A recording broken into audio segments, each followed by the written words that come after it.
again and welcome to Sullivan's Farm. What we're going to be looking at today is just a few bits and pieces from around the farm, with a few of the cattle involved, a bit of the tractor, more of them over here, the Wainlands outside, and getting set up, I guess, for the next stage of the winter routine, which will see the Wainlands going on to the fodder rape. So we'll play it by ear and see how that goes. And yeah, sure, look, we'll tear into it. The stores are doing fairly well, happy enough with them. One of them had horns that we cut off during the week, but she's recovered fairly well, haven't you? You're grand now. We'll just take off the twine, but other than that, you're good to go as well. There's another one now that was done the other day. It is a horrible job, but it clears up fast enough. There's a twine to cut off now, and we'll go from there. But like that's kind of typical of how they all are now at the moment. Like another couple of days or a week, and you'd say they never had them. But I'm just back from the local merchant, one of the local merchants. I won't say which one, in case one of the others wants to sponsor me or look after me the next day. I mean, getting something. But the little cubby hole is full for a few more weeks now anyway. I'm still stuck with the small bags because I've no place to put the bigger white bags or the one meal bin I needed for the Wainlands cubes that they are eating outside. I looked at the tipsy bin, I looked at other meal bins, and they're all between 350 and 400 euro. And I thought I'd be better off putting that towards one of the bigger, the proper vertical meal bins outside, out in the shed someplace, or outside the shed in the yard someplace next summer. Next summer is going to be fairly busy. There's going to be a lot of money spent apparently. But we'll see how we go. So look, I'm going to have to take it on the chin for another while anyway with these small bags, but it's not the end of the world. Just before we head back out again, I'm going to kind of take a chance overnight. The cubby hole door is a bit of a pain to be lifting in and out. I don't have it on hinges or anything fancy like that. So I'm going to leave the bag of barley and the bag of cubes out there overnight and just hope that the badgers or crows don't find it between now and tomorrow morning. And there doesn't seem to be too many mice or rats around either. So hopefully there won't be too much, or there won't be any damage in the morning. But we'll see then. When we're out here at all now, before we head back into the yard or into the shed, show you the smallest four. They still have a nice pick of grass outside, out in another paddock there. But they're always anxious enough to come back in the evenings. And I suppose the straw bed and the bit of silage and the few cubes are probably more appealing than the wet grass outside and a bit of a breeze maybe if it's in it. So shouldn't be a huge leap for them to stay inside full time in a few more days, or maybe another week. We'll see how it goes anyway. We'll be playing it by ear as ever.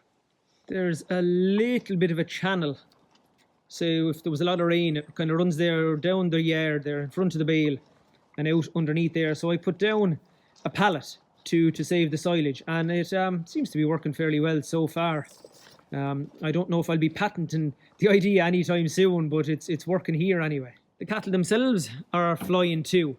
The ones that had the horns cut off have all recovered fairly well. I just need to cut the twine off of them in another few days. And there's one. We didn't do a very good job of cutting the horns off that lad. I don't know who to blame for the extra cattle appearing out of no place with horns, but I had them counted months ago out in the field, and I checked them again. There was 12 with horns that we were going to have to cut. And then 6 went to the factory, and 3 of them had horns. So that was 12 minus 3, that gave me 9. So the other day, when the vet was coming, I picked out 9. Some were out in the yard, more of them were inside in the cubicles, and it's a bit dark in there. I'm kind of blaming that too. So I got 6 out, and then 3 more from the cubicles. And that was our 9. And we went down, and I said, right, let's grit our teeth and get on with it. Got the job done. It wasn't much crack, but it's done and dusted now at least anyway. And I came over then feeding them the following morning. And the first 2 animals I saw had horns. And I thought, oh, for that's sake, we're going to have to do those 2 the next day. So sure, look, it's not the end of the world, and things could be worse, but it's a bit of a pain to have to go through that again, or have to do 2 more, and to tell the vet, look, somebody else is going to have to draw the short straw in there and come and do them again. But sure, look, we'll just get on with it.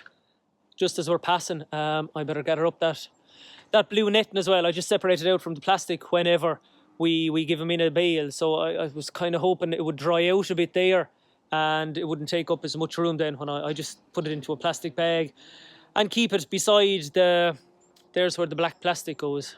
Very fancy looking pallets there. So God bless the pallet. Seeing as we're here, and I'm not just making it up for the camera, there is actually plastic in it. Now, another small job done. There's all the netting in the bag, and we'll dispose of that as well. So I'm glad you can get smells off the internet. The diesel tank, seeing the diesel tank there just reminded me.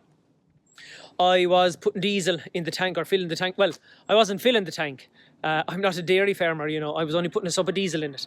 Not a dairy farmer yet anyway.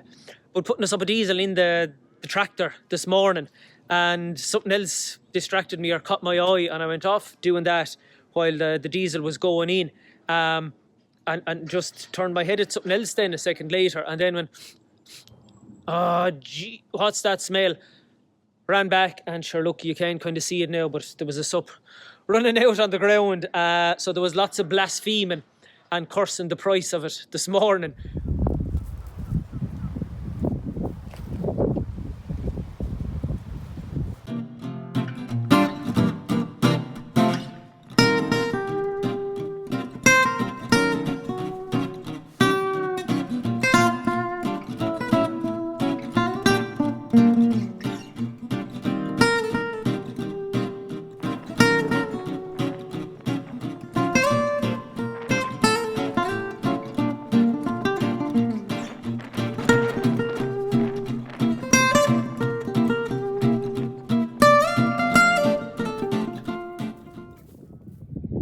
As we are looking at it here, it's a kind of a funny triangle shape, but as I said, we'll see how the Winelands get on themselves and we'll adjust from there.